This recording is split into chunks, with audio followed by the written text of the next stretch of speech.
दारी अलिक बढी आएछ कहिले कहिले छुट्टी भएको दिन चाहिँ यहाँ तल झरेर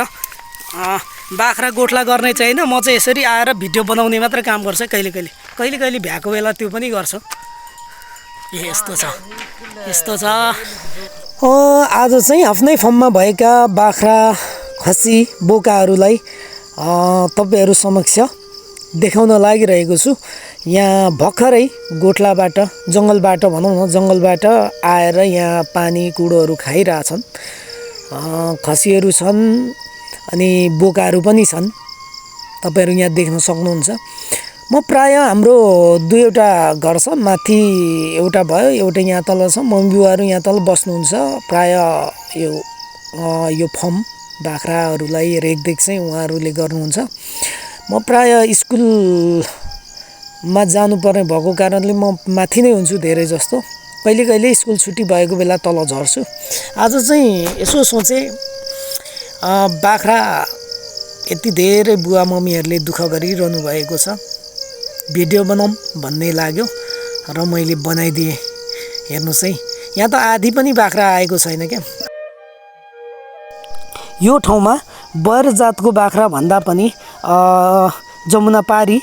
जातको बाख्रासँग यहीँको लोकल बाख्रासँग क्रस गरेर जन्मिएको लामो कान भएका बाख्राहरू चाहिँ प्राय पाल्ने गरिन्छ सबैले त्यसै गरी पालेको हामी देख्न सक्छौं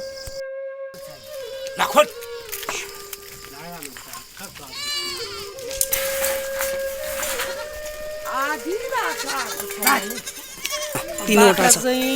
धेरै यहाँ एउटा सानो सानो पाठाहरू चाहिँ यहाँ बस्छ अनि त्यहाँदेखि के रे यहाँ खसीहरू राख्ने ठाउँ छ नि त खसीहरू राखिन्छ यहाँ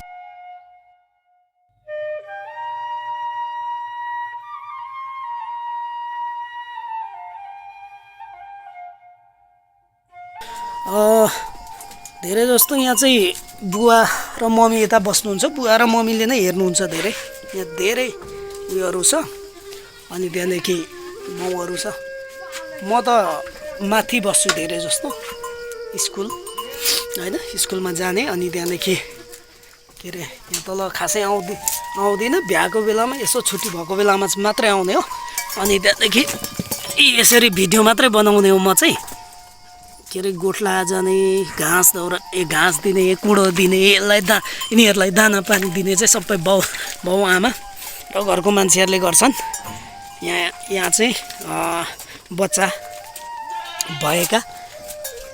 भएका माउहरूलाई यहाँ चाहिँ राखिन्छ यहाँ चाहिँ यस्तो बच्चाहरू मात्रै 22वटा छ यस्तो बच्चाहरू 22वटा छ अनि त्यहाँदेखि माउहरू गर्दाखेरि माउहरू यताउता सबै गर्दाखेरि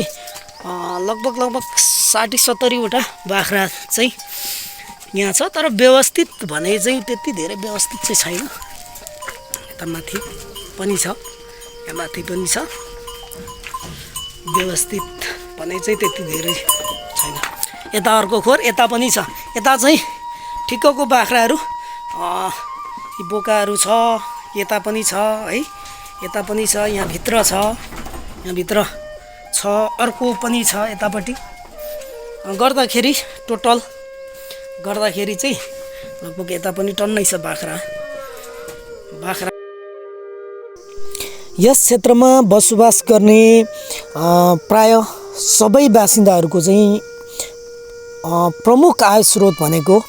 तपाईको बाख्रा पालन नै हो बाख्रा पालनबाट वर्षेनी तपाईको लाखौं रुपैयाँ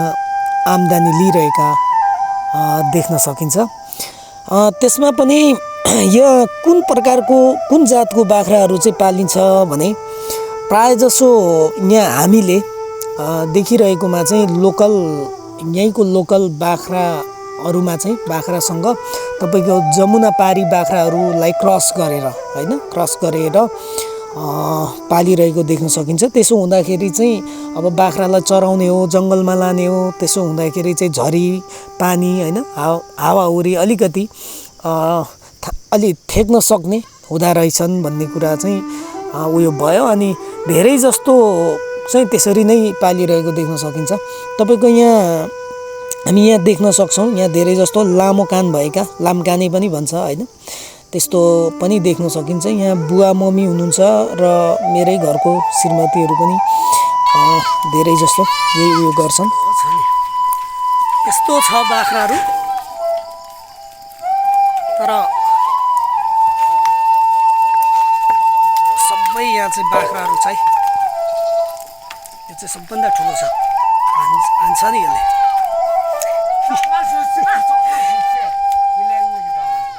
यसले हान्छ। अरू बाख्रा नआएको